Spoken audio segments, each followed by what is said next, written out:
Hello everyone, good morning. This is our Adharshila program and I am covering mapping series. Till now I have covered basic introduction of mapping series, latitude and longitude and major continents like Asia, Europe, North America. In that continuation, today I am going to cover Antarctica continent. Antarctica continent is very important and it is also connected with Arctic region. Though Arctic is not a continent, it also has similar properties like Antarctica. If Antarctica is a polar continent having ice cover, similarly Arctic is also having ice and at pole areas. As we know, our Earth, that is in spherical shape. Earth is our in spherical shape. So if we divide this Earth along a axis,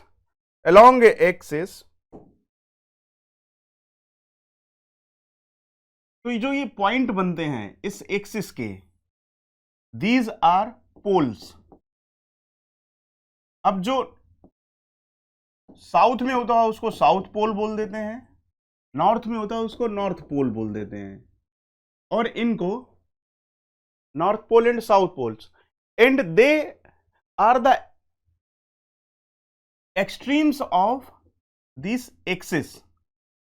और क्या होता है कि चूंकि सन की जो relative position होती है इन पोल्स के अकॉर्डिंग चेंज होती रहती है. That's why these poles they feel extreme in temperature, क्योंकि टेम्परेचर जो होता है सबसे नेगेटिव में अगर कहीं जाता है तो साउथ पोल और नॉर्थ पोल्स पे ही जाता है, या इस रीजन में कहीं पे जाता है, आसपास के रीजन में.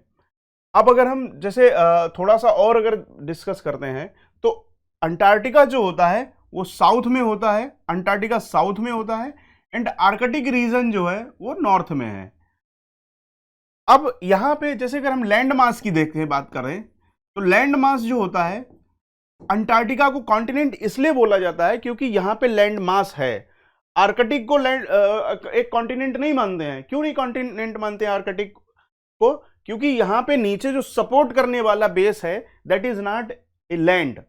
क्या है? यहां पे वाटर है, आर्कटिक में पूरा वाटर है, और वहीं पे पूरी आइस इकट्ठी हो गई, जमा हो गई है. तो आइस पूरी इकट्ठी होने की, जमा होने की वजह से यहाँ पे कोई दो देयर इज आइस, वहां पे स्टेबल मास दिखाई पड़ता है, लेकिन इसके नीचे जो होता है, इसके नीचे कोई लैंड मास नहीं है. ये ओशन में सिर्फ बर्फ जमी हुई है. That's why Arctic region is not a continent. On the other hand this south pole is having land mass, और ये अंटार्कटिका का लैंड मास है, और इस वजह से क्या होता है कि इसको हम एक कॉन्टिनेंट बोलते हैं. तो अब यहाँ पे जब पोल एरिया है तो यहाँ पे ठंड की वजह से पूरी आइस जमा हो जाती है जाके. और दो तीन टर्म होते हैं, जैसे कि एक टर्म होता है स्नो, दूसरा होता है आइस. आइस और स्नो जो होते हैं दोनों को एक दूसरे के प्लेस पे हम लोग यूज कर लेते हैं. फिर एक होता है term ice shelf. Ice shelf क्या होते हैं? They are the larger body of ice. तो जिनकी कुछ थिकनेस होती है, जैसे कि पूरा आइस की पूरा एक लेयर हो, पूरी उसकी एक लेयर पड़ी हो, तो उसको एक बड़ी सी बॉडी को, आइस की बड़ी सी बॉडी को आइस शेल्फ बोलते हैं. जैसे हम लोग अब पोलर एरियाज हैं, इनमें हम देखेंगे कि from the very long time ice ऊपर गिर रही है, स्नो गिर रही है, धीरे धीरे धीरे धीरे धीरे वो ग्लेशियर्स बनते चले जाते हैं, और यही ग्लेशियर्स जो होते हैं आइस शेल्फ कहलाते हैं. अब कई बार क्या होता है कि आइस, ये जो पोर्शन है ये ग्लेशियर का, ड्यू टू ग्लोबल वार्मिंग या टेम्परेचर बढ़ने की वजह से क्या होता है कि इस पूरी लेयर में जगह जगह ब्रेकरेज आ जाते हैं, फॉल्ट आ जाते हैं, क्रेवेसिस इनको बोलते हैं. जो अब अगर ग्लेशियल ट्रोपोग्राफी पढ़ोगे तो उसमें इनको क्रेवेसिस बोलते हैं. क्रेवेसिस मतलब क्रेब, जो क्रैक्स इनके बीच में आ जाए, आइस के बीच में, तो इन क्रैक्स के अलोंग में क्या होएगा, टेम्परेचर जब बढ़ता है तो ये क्रैक्स बन जाते हैं और ये धीरे धीरे टूटने लगते हैं। तो मेल्टिंग ऑफ ग्लेशियर जो होता है उसमें क्या होता है, ये जो शेल्फ होते हैं ढेर सारे अलग अलग हो जाते हैं पूरे ग्लेशियर से, और यही क्या होता है कि जब यहाँ पे पूरा पानी भरा रहता है, ओशियन पानी भरा रहता है, तो यही एक शेल्फ अलग हो गया और पूरा पानी में तैरने लगा जाके। तो ये वाली जो सिचुएशन है we are facing right now due to global warming on North Pole and South Pole at both areas. Due to global warming, the temperature of ocean is increasing, and even in atmosphere also temperature is increasing, and that's why glaciers in north area and South Pole and South Pole, they are melting, and because of that these ice shelf, either they are reducing in their size or they are breaking away from the large glacier and they are floating in oceans. तो ये हमारे climatic, थोड़ा सा हम उसमें ये देखते हैं। आगे बढ़ते हैं, हम वन बाय वन चीजें इसकी कवर करते हैं। जैसे कि अगर हम देखते हैं इस वीडियो में कि अंटार्कटिका जो है हमारा, ये साउथ पोल पे है, साउथ पोल पे है, और यहां पे अगर हम इसको डिवाइड करते हैं तो यहां पे ये ईस्ट अंटार्कटिका है, इधर वेस्ट अंटार्कटिका है। यहां पे आपका बेडल सी पड़ जाता है, बेडल सी, और यहां पे आपका पड़ जाता है रॉस सी, ऐसे करके। और ये जो नॉर्थ साउथ में है, पूरा साउथ में है, तो आसपास पूरा ओशियंस है। अगर पूरा अर्थ का हम देखें, ग्लोब देखें, तो ग्लोब के जो नीचे वाला पोर्शन है तो that is Antarctica continent, Antarctica continent. और ये कॉन्टिनेंट भले ऊपर से हमें दिखाई पड़ता आइस की वजह से एकदम सिमिलर, बट यहां पे भी ढेर सारी वेराइटीज हैं। जियोमॉर्फोलॉजिकली अगर हम देखें, इसके जियोमॉर्फोलॉजी अगर हम देखते हैं, तो जियोमॉर्फोलॉजी में this Antarctica island once was a part of Gondwana land. जैसे अगर हम पेंजिया थी, जब पेंजिया हमारी ब्रेक हुई तो एक अंगारा लैंड बन गया, एक हमारा बन गया गोंडवाना लैंड। और इस गोंडवाना लैंड में south America, Africa, India, Australia और अंटार्कटिका, ये सब पूरे थे। फिर जब गोंडवाना लैंड ब्रेक हुआ तो उसमें से सब ये अलग अलग हो गए, साउथ अमेरिका अलग हो गया, अफ्रीका अलग हो गया, इंडिया अलग हो गया, ऑस्ट्रेलिया अलग हो गया, अंटार्कटिका भी अलग हो गया, और धीरे धीरे करके ये बना लिया। साउथ अमेरिका और अंटार्कटिका और अफ्रीका पहले एक साथ थे, फिर साउथ अमेरिका के कंटिन्यूएशन में यहां पे अंटार्कटिका था, अंटार्कटिका, और ये पैसिफिक ओशन से मिल रहे थे। तो जैसे कि हमने ये देखा है कि नॉर्थ अमेरिका में रॉकी माउंटेन है, साउथ अमेरिका में इंडीज माउंटेन है, ऐसे यही माउंटेन भी कंटिन्यूएशन में था अंटार्कटिका में भी, जिसको ट्रांस अंटार्कटिक माउंटेन्स बोलते हैं। आगे जब आप देखोगे कि ये पूरी जो रेंज दिखाई पड़ेगी, ये पूरी रेंज, यहां पे एक पूरी माउंटेन रेंज सी दिखाई पड़ेगी, that is a continuation of this Rockies in North America, Indies in South America, that is the continuation in Antarctic continent and known as trans-Antarctic mountain system। और ये फॉर्म क्यों हुआ था? ये फॉर्म हुआ था because of collision of Antarctic plate and Pacific ocean. तो जब ये दो प्लेटें टकराती हैं, इधर ये पैसिफिक प्लेट होती है एंड इधर हमारी ये अंटार्कटिक प्लेट है, और जब ये दोनों आपस में टकराते हैं तो because of that folding happens, and because of that folding this trans Antarctic mountain system form. तो इस भी वीडियो में जैसे हम देखते हैं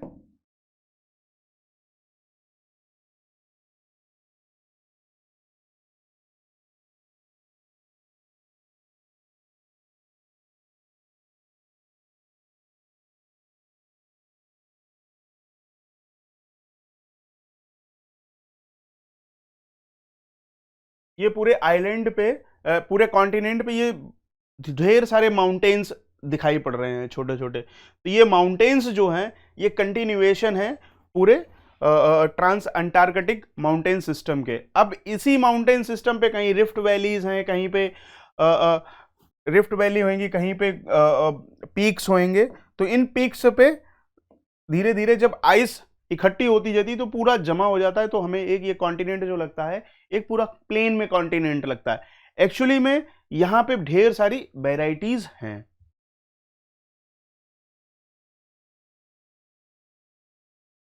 तो जियोमॉर्फोलॉजिकली वी हैव अंडरस्टूड दैट कि जो अंटार्कटिका है इसमें ये पूरी कंटिन्यूएशन है। किसका कंटिन्यूएशन है? इंडीज माउंटेन का। और ये ईस्ट अंटार्कटिका है, दिस इज वेस्ट अंटार्कटिका। यहां पे बेडल सी है, यहां पे रॉस सी है, यहां पे अमुंडसेन सी है। तो ये कुछ नाम ऐसे हैं जैसे बेडल सी हो गया, रॉस सी हो गया, अमुंडसेन सी, बेलिंगशन सी। और कुछ आइस शेल्फ हैं जैसे कि यह लार्सन आइस शेल्फ है। Larsen ice shelf is in big news. Why it is in big news? क्योंकि एक तो ये पास में पड़ता है नॉर्थ साउथ अमेरिका के पास में, और ये एकदम किनारे पे है, एकदम किनारे पे है ओशन वाटर में। तो यहां पे अगर टेम्परेचर जो ओशन का है अगर थोड़ा सा भी ऊपर जाता है तो क्या होएगा कि ये लार्सन आइस शेल्फ है ये पिघलने लगता है। Recently it was in news due to its retreating size. इसका साइज जो था लार्सन आइस शेल्फ का घटता चला जा रहा था और इसका भी एक बहुत बड़ा पोर्शन समुद्र में गिरा जाके, and because of that it became a subject of discussion. तो इस वजह से ढेर सारी डिस्कशन होने लगा कि अंटार्कटिका है वहां पे टेम्परेचर बढ़ रहा है या ऐसे करके, तो यहाँ की आइस मेल्ट हो रही है। ऐसे पूरे किनारे किनारे पे आप देखोगे यहाँ पे रोन आइस शेल्फ है, फ्लिशर आइस शेल्फ है, यहाँ पे एमरी आइस शेल्फ है, यहाँ पे फिम्बस्टेन आइस शेल्फ है। तो ये सब जो किनारे किनारे मिल रहे हैं ये आइस शेल्फ मिल रहे हैं, और ये आइस की बड़ी बड़ी रीजन है, आइस के बहुत बड़े बड़े ढेर सारी। यहाँ पे जैसे अगर पानी जो होएगा either it will flow in this direction, either it will flow in this direction. तो ऐसे करके ये जो मेल्ट वाटर होता है ऐसे करके पिघलता चला जाता है यहाँ पे। फिर हम लोग अगर आगे देखते हैं, लोकेशन अगर जैसे देखें, लोकेशन तो इसकी हमें पता है साउथ पोल एरिया में है, और पैसिफिक ओशन कहीं कहीं इसको सदर्न ओशियन भी बोलते हैं। जो हमारा नीचे वाला ओशन होता है उसको सदर्न ओशन भी बोलते हैं। क्यों? It is the meeting point of Indian ocean, Pacific ocean and Atlantic ocean. तो तीनों ओशन जो जितने भी बड़े बड़े तीनों ओशन है उनसे मिलकर ये बनता है, तो इसको सदर्न ओशन के नाम से भी जाना जाता है। फिर यहां पे जितने भी एक्सट्रीम्स मिलते हैं, मैक्सिमम एक्सट्रीम्स यहां पे मिलते हैं, टेम्परेचर में भी और दूसरी चीजों में भी। फिजिकल जैसे अगर ज्योग्राफी देखें, it is the 5th largest continent. जो इसका साइज है it is the 5th largest continent. जैसे और इसका जो it is larger than Europe and twice the size of Australia. Australia के साइज से जस्ट डबल होता है, लगभग डबल होता है ये।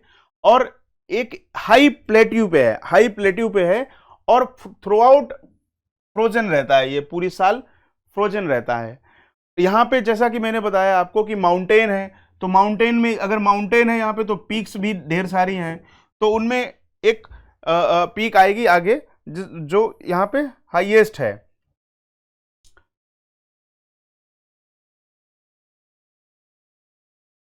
आगे अगर हम बढ़ते हैं, यहां पे ये एक चीज और आप लोग नोटिस कर लो, ये फाकलैंड आइलैंड है, फाकलैंड आइलैंड है, Falkland island. It is in between south America और अंटार्कटिका। अंटार्कटिका और साउथ अमेरिका के बीच में जो होता है ये फाकलैंड आइलैंड होता है, और ये एक्सट्रीम होता है साउथ अमेरिका का। उसके बाद जितने भी जैसे अटलांटिक ओशन यहां से मिल रहा है, इंडियन ओशन यहां से मिल रहा है, पैसिफिक ओशन सबसे ज़्यादा इसको घेरता है। तो ऐसे करके ये पूरे ढेर सारे कंट्रीज़ हैं जिनके अलावा ये हमारा पूरा साउथ पोल मिलता है आसपास।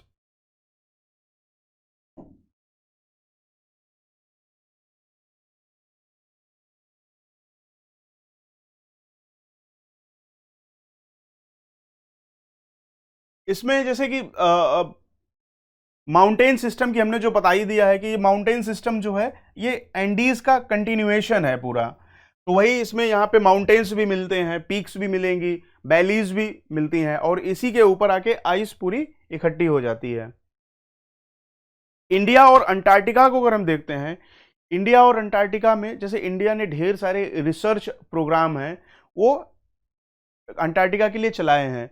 जैसे कि एक हम लोग नाम सुनते थे पहले, दक्षिण गंगोत्री। यह दक्षिण गंगोत्री जो था पुराने टाइम पे हम लोगों का एक लोकेशन थी। दक्षिण गंगोत्री मतलब कि अंटार्कटिका रीजन में इंडिया ने अपना एक रिसर्च स्टेशन बना के रखा था, उसका नाम उन्होंने दक्षिण गंगोत्री रखा था। बट विद टाइम क्या हुआ कि वहां पे आइस की वजह से, स्नो की फॉल की वजह से धीरे धीरे धीरे वो हमारा सिस्टम वहां पे पानी आइस कवर में आ गया। फिर हम लोगों ने एक नया सिस्टम बनाया मैत्री करके। तो मैत्री की लोकेशन यहाँ पे है, मैत्री। थोड़े दिनों बाद फिर हम लोगों ने भारती भी स्टेशन बनाया है। –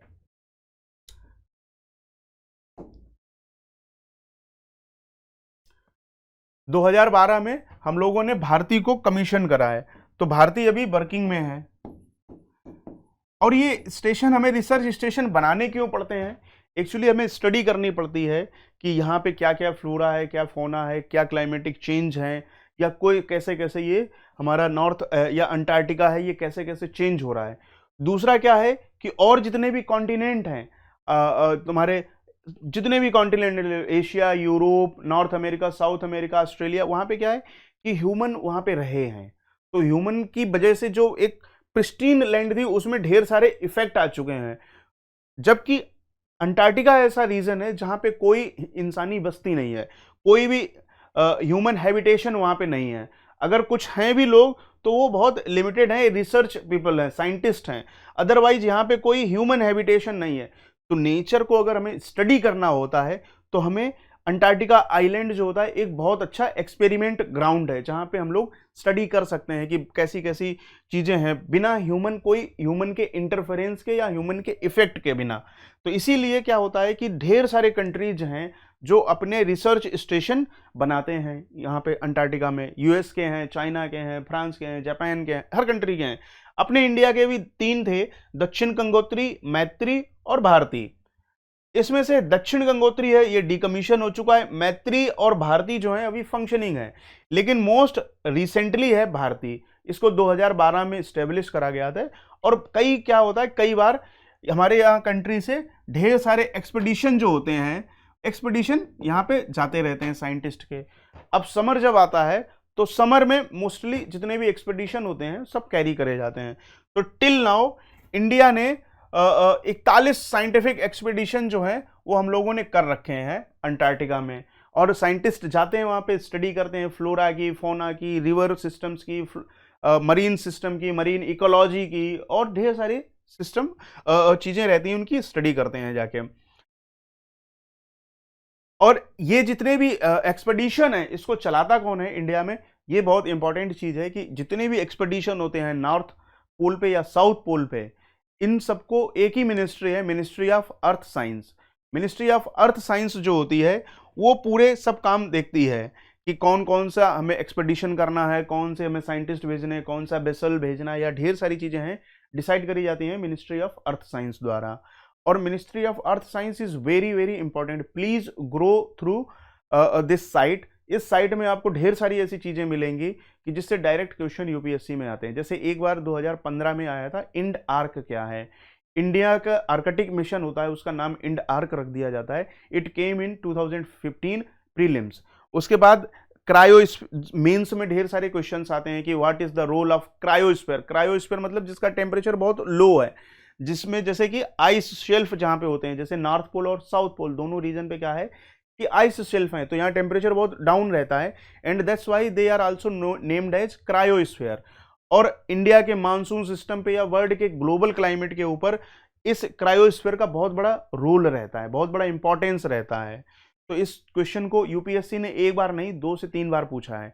फिर यूपीएससी ने एक बार ये भी क्वेश्चन पूछा, भाई India is taking so much interest in Atlantic region, Arctic region, Arctic region में जो आइस सेल्फ रीजन है वहां पे हम लोग क्यों इतना इंटरेस्ट ले रहे हैं। तो उसके अपने रीजन है, जैसे कि कुछ मिनरल रिसोर्सेज के लिए, कुछ सी रूट्स के लिए, कुछ क्लाइमेटिक स्टडी के लिए, कुछ इकोलॉजिकल स्टडी के लिए, या टेली कनेक्शन एक प्रोसेस होता है उसकी स्टडी के लिए। तो ऐसे इंडिया ढेर सारे प्रोग्राम अपने एग्जीक्यूट करता है। उनमें से साउथ पोल पे ये हमारे रिसर्च स्टेशन हैं।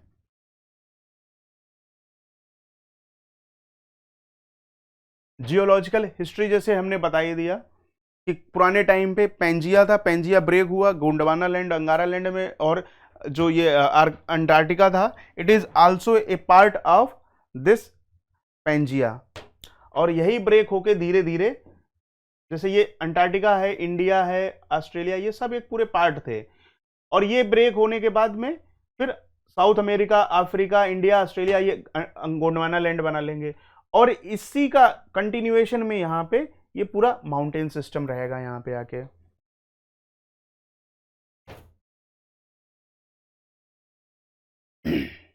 यहाँ पे एक वोल्केनो भी पाया जाता है।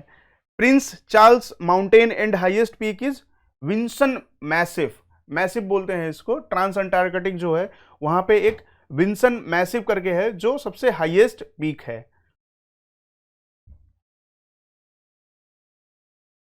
क्लाइमेट तो हम सब जानते ही हैं कि अंटार्कटिका है, वहां पे पोलर एरिया है, पोलर एरिया लैटिट्यूड में एक्सट्रीम है, तो वहां पे सन की कभी प्रेजेंस रहेगी नहीं, 6 महीने तो वहां सन आता ही नहीं है। तो इस वजह से यहाँ पे टेम्परेचर जो होता है बहुत कम होता है, या माइनस में 89 डिग्री तक पहुंच जाता है टेम्परेचर, कुछ रीजन ऐसे होते हैं। और मीन एनुअल टेम्परेचर अगर देखा जाए -57 डिग्री सेंटीग्रेड होता है, -50 डिग्री सेंटीग्रेड रहता है। और सन की एक्सट्रीम लोकेशन की वजह से ये रीजन जो है हमेशा कोल्ड कंडीशन को मिलता है यहाँ पे, cold condition. Flora and fauna की अगर देखते हैं तो ये रीजन फ्लोरा एंड फौना के हिसाब से, with respect to flora and fauna, it is very important region. यहाँ पे ढेर सारी फिशेस होती हैं, बड़ी बड़ी फिशेस, वेल्स, शार्क और ऐसे करके मिलती हैं। लेकिन सबसे ब्यूटीफुल चीज़ यहाँ पे जो है वो है पेंगुइन्स। पेंगुइन्स जो होती हैं साउथ पोल पे पूरी मिलती हैं। तो इन पेंगुइन्स में ढेर सारे उनके तरीके होते हैं कि कोई किंग पेंगुइन है या कोई और पेंगुइन के कई टाइप्स हैं, 100 से 150 टाइप की पेंगुइन्स यहाँ पे मिलती हैं। और यही इकोलॉजिकल सिस्टम में इनकी एक फूड चेन होती है, नीचे से लेके ऊपर तक, वो पूरी स्टेबलिश है।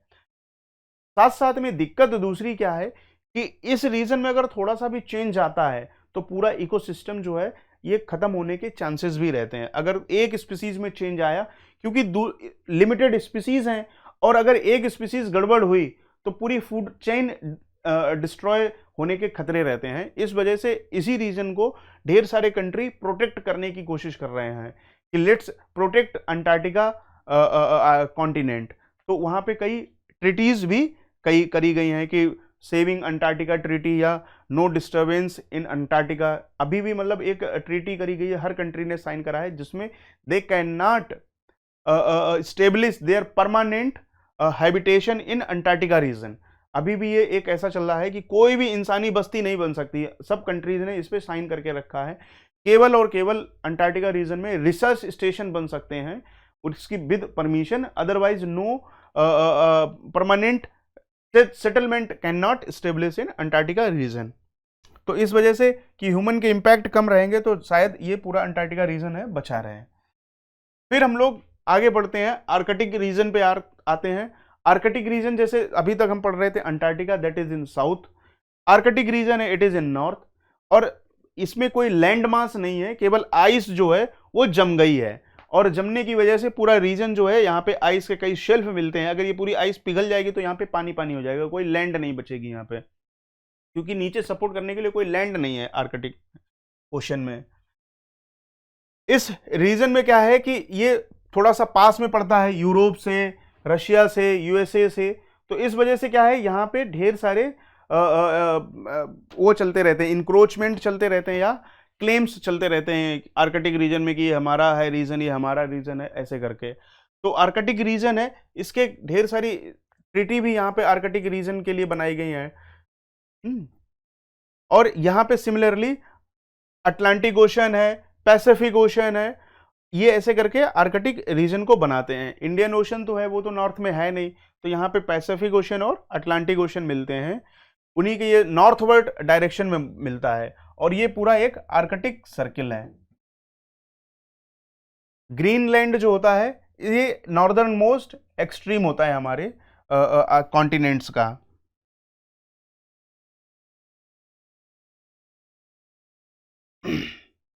Arctic region as we know it is in northern hemisphere. और न्यूज में क्यों रहता है, क्योंकि अभी सबसे ज्यादा जो आइस मेल्ट हो रही है that is in Arctic reason. Why? क्योंकि आर्कटिक रीजन जो है यहाँ पे कोई लैंड मास तो है नहीं, it is entirely totally made up of ice, और चारों तरफ वाटर है। अब इस वाटर का अगर टेम्परेचर बढ़ता जाएगा तो क्या होगा, पूरी ये आइस मेल्ट होने लगेगी। इंसुलेटिंग इफेक्ट ऑफ लैंड जो होता है, जैसे जो अंटार्कटिका में मिलता है, अंटार्कटिका में इंसुलेटिंग इफेक्ट ऑफ लैंड होता है, तो वो मिल नहीं पा रहा है। क्यों? क्योंकि ये आर्कटिक रीजन है, it is lacking that land, and because of that ice is so much melting in North Pole region और in Arctic region. That's why there are so many these ice is floating in oceans.